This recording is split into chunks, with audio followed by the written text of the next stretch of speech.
আজকে আমরা ফটোশপের মূলত একটা বেসিক ক্লাস বলতে পারি। ফটোশপের টোটাল বইয়ের এ টু জেড যত কিছু আছে দেখানোর চেষ্টা করব। তো আমরা শুরু করি। ফটোশপ ওপেন করলাম, দেন ফাইল থেকে নিউ বা কন্ট্রোল এন প্রেস করে আমরা প্রথম ডকুমেন্টের নাম দিতে পারি। জয় বলো।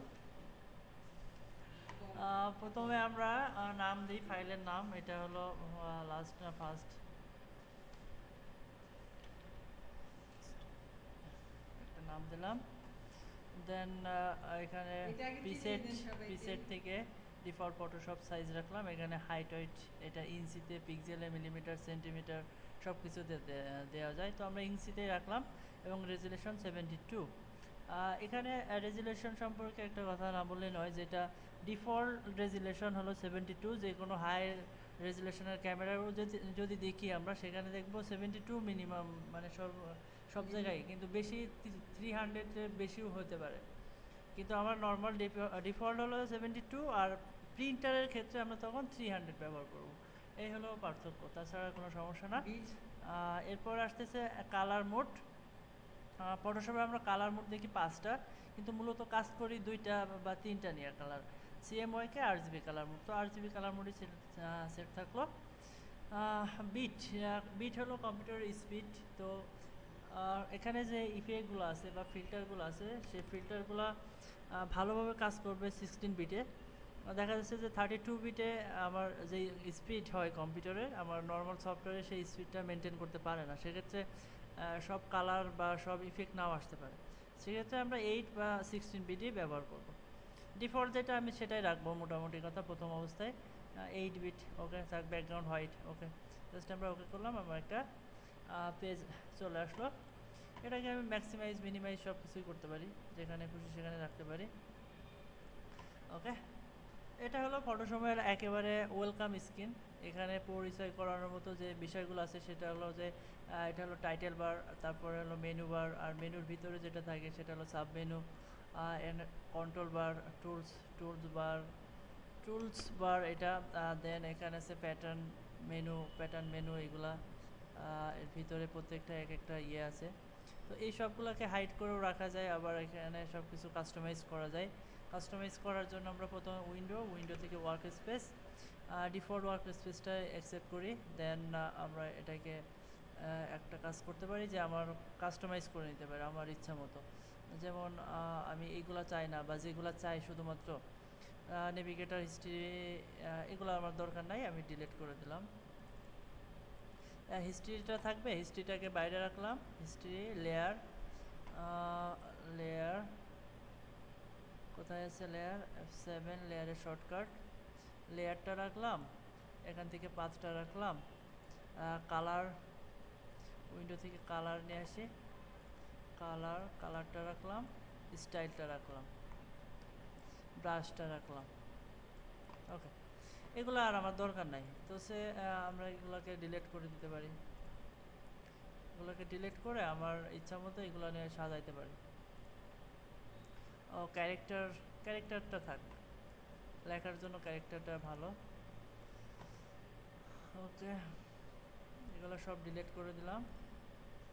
দেন এইগুলাকে আমি এখন সুন্দর করে সাজাই নিলাম। এটা হলো মিনিমাইজ ম্যাক্সিমাইজ করার জন্য। এটাকে সুন্দর করে সাজাই দিই। তো এই যে আমি এই যে এখান থেকে এখানে আসতেছি, এটাকে আবার বলে ডক অ্যান্ড আনডক। এগুলা সুন্দর করে সাজাই নিলাম। যেমন আবার খেয়াল করেন যে এই লেয়ারটা এক জায়গায়, পাথটা এক জায়গায়, আমি পাথ এবং লেয়ার প্যাটার্ন মেনুর সাথে একসাথে করে দিতে পারি, একসাথে ধরে ভিতরে সাইডে দিলে এটা 4টা একসাথে হয়ে যায়, বা 3টা একসাথে হয়ে গেছে, বা 4টা আমি যদি একসাথে করতে চাই এভাবে করতে হবে। সবগুলাই যদি আমি একসাথে করে নিতে চাই সেটাও পারি। ওকে, সবগুলাই একসাথে। ওকে, তো একটা ওপেন করলে এটাকে রিসাইজ বলতেছি, আবার এটাকে যে ছোটো বড়ো যে এটাকে রিসাইজ বলা হয়। তো এখান থেকে আমি লেয়ারটাকে আলাদা রাখি এবং কালারটাকে আলাদা রাখি, এটা একটু বেশি দরকার হয়। সো এইগুলা সব একসাথে রাখলাম, এইগুলাকে আবার এটাও একসাথে রাখলাম। লেয়ারটাকে ফার্স্টে রাখি। ওকে, এটা আলাদা করে নেব এই সিস্টেম। ওকে, এই হলো সিস্টেম। এই যে কাস্টমাইজ করে আমার মতো করে সাজাই নিলাম। এটাকে আবার সেভ করে রাখতে পারি, ওয়ার্ক স্পেস, উইন্ডো থেকে work space, save work space. এখানে আমি এটাকে সেভ করে রাখলাম এসটি ফার্স্ট, ডকুমেন্ট আমার ফার্স্ট আমি এটা ওয়ার্ক স্পেস সেভ করে রাখলাম। আবার যদি আমি ডিফল্টে যাই, ওয়ার্ড থেকে উইন্ডো থেকে ওয়ার্ক স্পেস, ডিফল্ট উইন্ডো, আমার প্রথম অবস্থায় যেটা থাকে ডিফল্ট সেটা চলে আসবে। আবার যদি আমারটা ব্যবহার করতে চাই, উইন্ডো থেকে ওয়ার্ক স্পেস ফার্স্ট, এই যে ফার্স্ট, আবারটা চলে আসছে। ঠিক আছে, এই হলো সিস্টেম মূলত। আর এটা হলো ওয়ার্ক এরিয়া, এটা হলো ওয়ার্ক এরিয়া আর ওয়ার্ক স্পেস। মানে এখানে কাজ করতে পারি, কিন্তু এটা স্টেজে না নিয়ে আসলে, এটাকে স্টেজও বলা যাইতে পারে, স্টেজে না নিয়ে আসলে সেটা কাজ করবে না। তো আমরা প্রথমে টেক্সটটা দেখব, কারণ টেক্সট হলো সবথেকে গুরুত্বপূর্ণ একটা বিষয়, যেটা সব জায়গায় আছে। প্রত্যেকটা সফটওয়্যারে টেক্সট ছাড়া কোনো কাজ করা সম্ভব না। তো টেক্সটটাই আমরা প্রথম অবস্থায় দেখি। আমার টুলস বারের ভিতরে টি নামে একটা আইকন আছে, যে টির ভিতরে অনেকগুলা সিম্বল আছে, যেমন horizontal type tool, vertical type tool, horizontal marks tool, vertical marks tool. তো আমরা প্রথমে হরিজন্টাল টাইপ টুলটা দেখব। তো হরিজন্টালটা হলো নর্মালি যেটা আমরা এটাই হলো ওয়াইডটাকে হরিজন্টাল বলতেছি, এবং হাইটটাকে হলো ভার্টিক্যাল বলতেছি। ওকে, আমি এখানে লেয়ারটা অন করলাম, দেন প্রেস করি, আমার একটা লেয়ার অটোমেটিক্যালি আপডেট হয়ে গেছে। তো ফটোশপের বিষয়ে লেয়ারগুলোকে খুবই সিনসিয়ারভাবে দেখতে হয়, এবং সুন্দরভাবে কাজ করার জন্য লেয়ারগুলোকে অনেক গুরুত্ব আছে। তো টেক্সটে আমি একটা লেখা লিখলাম, যেটা বাংলায় লিখলাম, কন্ট্রোল বি।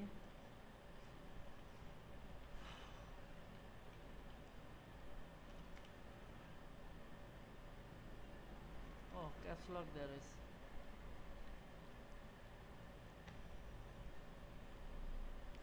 আমার দেশ, ওকে, একটা লেখা লিখলাম।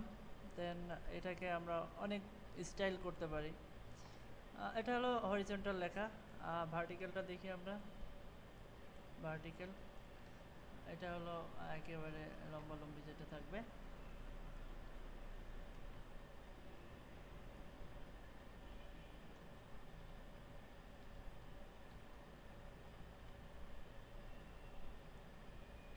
বাংলাদেশ,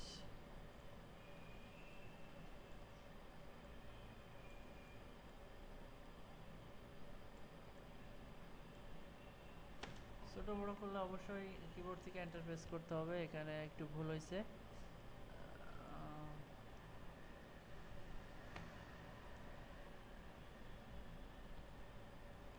বাংলাদেশ, ওকে, না এটা তো ভার্টিক্যাল, এক একটা ক্যারেক্টারের জন্য এক একটা ইয়ে নেবে। নর্মালি আপনি পারবেন, বাট এখানে সেভাবে সে লেখা যায় না। ঠিক আছে, এটা হলো বাংলাদেশ। এখন আমি এখানে বিভিন্ন ধরনের কালার টালার দিতে পারি। এই হলো হরিজন্টাল টাইপ টুল এবং ভার্টিক্যাল টাইপ টুল। ঠিক আছে, আর ব্যাকগ্রাউন্ড ধরলাম। এবার আমরা দেখবো একটা গ্রেডিয়ান্ট এডিটটা দেখবো, একটা গ্রেডিয়ান্ট ব্যবহার করবো আমরা। নর্মালি গ্রেডিয়ান্টটাই দেখবো, গ্রেডিয়ান্ট নর্মাল আমরা এটাই সিলেক্ট করি। পেন ব্র্যাকেট টুল হলো সলিড কালার নেওয়ার জন্য, আর গ্রেডিয়ান্ট হলো মাল্টি কালারের একটা ব্যবহার করার জন্য। ওকে, গ্রেডিয়ান্ট সিলেক্ট করলাম। দেন এখানে 5টা স্টাইল আছে গ্রেডিয়ান্টের, যে কোনো একটা স্টাইল আমরা ব্যবহার করতে পারি, এবং শিফট প্রেস করলে এটা সোজাসুজিভাবে আমাকে দেখাবে। তো আমরা গ্রেডিয়ান্ট এখানে এখানে কার্সার নিলেই সে শো করবে যে এডিট দ্য গ্রেডিয়ান্ট। আমরা এডিট দ্য গ্রেডিয়ান্টে ক্লিক করলাম, এবং আমার ইচ্ছা মতো আমি এখানে সাজাই নিতে পারি। যেমন এখানে ব্ল্যাক আছে, আমি অন্য কালার দেব, বা এখানে সিলেক্ট করার পরপরই নেমে কাস্টম চলে আসবে। তো সেটা সেভ করতে হয় কিভাবে সেটাও দেখাবো। আমি ডাবল ক্লিক করলাম, এখান থেকে কালারটা দেখাই দিলাম, যে আমি একটা রেড এবং গ্রিনের একটা সমন্বয় গ্রেডিয়ান্ট তৈরি করব। এর ভিতরে এগুলাকে কালার স্টপ পয়েন্ট বলে, এক এক জায়গায় এক এক ধরনের নাম হতে পারে। এটা হলো কালার স্টপ, আবার ইলাস্ট্রেটরের অন্য নাম, কিন্তু কাজ একই। দেন এখানে যদি আমি অ্যাড করতে চাই, যে হ্যান্ড টুলটা আসছে, বাট এখানে লেখা আছে ক্লিক টু অ্যাড এই স্টপ, এভাবে আমরা অ্যাড করে নিতে পারি, এবং এটার কালার আমি দিব হোয়াইট। ঠিক আছে, আর এটা হলো পার্সেন্টেজ বোঝার, যে কোন কালারটা কত পার্সেন্ট কোন দিকে যাবে। আর উপরে যদি কোনো কালার স্টপ পয়েন্ট করে সেটা হলো অপারসিটির জন্য। এটা অপারসিটি কত পার্সেন্ট হবে, 100% হবে না 0% হবে, সেইগুলোকে দেখাই দেওয়ার জন্য। তো আমি আর যদি ডিলিট করতে চাই জাস্ট উপর দিকে বা নিচের দিকে টান দিলে সেটা ডিলিট হয়ে যাবে। ওকে, এটা যদি আমি সেভ করতে চাই এখানে কাস্টমের জায়গায় নাম দিতে হবে OnST। ও বাংলা করা আছে মনে হয়,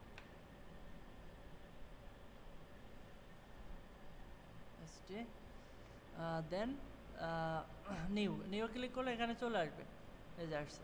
কিন্তু এটা আবার পরবর্তীতে যদি ব্যবহার করতে চাই সেক্ষেত্রে আমরা সেভ করে রাখবো। সেভ লোকেশন দেখাই দিতে পারেন যে কোনো জায়গায়, তবে সি ড্রাইভে না করে আমি যদি বারবার ব্যবহার করতে চাই তো অন্য ড্রাইভে এটা সেভ করা অনেক ভালো।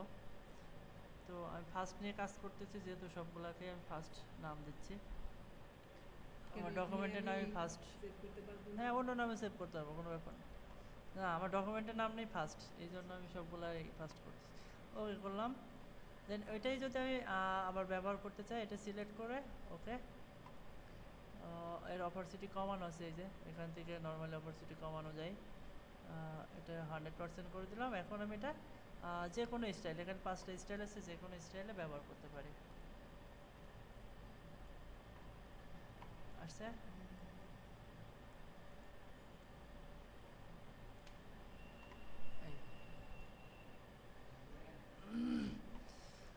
তো এটা হলো গ্রেডিয়েন্ট এডিট। এবং আমি যদি আবার ওটা লোড করতে চাই সেক্ষেত্রে এই যে লোড সেভ করলাম, ওটা আবার আমি নর্মাল ধরেন এটা থাকলো রিসেট গ্রেডিয়েন্ট, আমি এইটাই চাচ্ছি আবার। হ্যাঁ, লোড, এই যে ফার্স্ট এটা দেখাচ্ছিলাম, লোড চলে আসছে। ঠিক আছে, কী নাম ছিল ফার্স্ট মনে, এটা সিলেক্ট করে আবার ওটা ব্যবহার করতে হবে। এভাবে বিভিন্নভাবে গ্রেডিয়েন্ট সেভ করে রাখা যায়। ওকে, এটা গ্রেডিয়েন্ট গেল। এরপরে আমরা আসবো স্টাইলে। আমার লেখাকে যদি কোনো স্টাইল কালার দিতে চাই, এখানে আমি স্টাইল কালার রাখছি। কালারের ভিতরে কোথায় যেন ছিল, ও এই যে স্টাইল। তো এই স্টাইল দিলে আমি নর্মালি আমার লেখায় স্টাইল হচ্ছে কিন্তু, তাই না? হচ্ছে না? কিন্তু আমি চাচ্ছি যে আমার একটা স্বতন্ত্র বা মৌলিক আমি একটা নিজে তৈরি করে সেটা ব্যবহার করব। ঠিক আছে, তার জন্য আমি যে কোনো একটা ধরতে পারি, এখান থেকে নিয়েও কাস্টমাইজ করে নিতে পারি বা আমি নিজেও তৈরি করতে পারি। ঠিক আছে, এটা সিলেক্ট করলাম, করার পরে লেয়ারে চলে আসলাম। টেক্সটের লেয়ারে আমরা দেখি effect, bevel and ambush, pattern overlay, এটা ব্যবহার করছে তারা। তো আমি এটা ডাবল ক্লিক করি বা লেয়ার থেকে লেয়ার স্টাইলে যাইতে পারি। লেয়ার স্টাইল, ব্লেন্ডিং অপশন, মোট কথা ব্লেন্ডিং অপশানে আমাকে যাইতে হবে। ক্লিক করলাম, এখানে চেক দেওয়া আছে যে কী কী ব্যবহার করছে। বেভেল অ্যান্ড অ্যাম্বুশ থেকে সে এই পরিমাণ ব্যবহার করছে, প্যাটার্ন থেকে এই পরিমাণ ব্যবহার করছে। তো আমি এইগুলা যদি কোনোটাই ব্যবহার না করতে চাই সেগুলো উঠাই দিতে পারি। দেন আমার ইচ্ছা মতো আমি এটাকে ব্যবহার করতে নিতে পারি। এই যে কোনো স্টাইল এখান থেকে দেওয়ার পরে সেটা এই নর্মালি আমি যদি ব্লেন্ডিং অপশানে থাকি, ব্লেন্ডিং অপশানে, তাহলে এটা এই ভিউটা দেখতে পারবো ব্লেন্ডিং অপশান। কিন্তু যদি আউটলে বা আউটগ্লো, ইনারগুলো এগুলা চেক দিলে আমার কাজ করবে, বাট আমি এইগুলোকে যদি এডিট করতে চাই এর উপরে ক্লিক করতে হবে। দেন আমার প্যারামিটারটা আসবে, তখন আমি এটাকে এডিট করতে পারবো আমার ইচ্ছা মতো। ঠিক আছে, এই যে কালার আমি এটা দিব না, অন্য একটা কালার দিব। ওকে, দেন পাই বা গ্রেডিয়েন্ট আমি এটা ব্যবহার করব না, অন্য একটা গ্রেডিয়েন্ট ব্যবহার করব, চলে আসবে। বা অপারসিটি কী ধরনের থাকবে, নয়েজ থাকবে কিনা,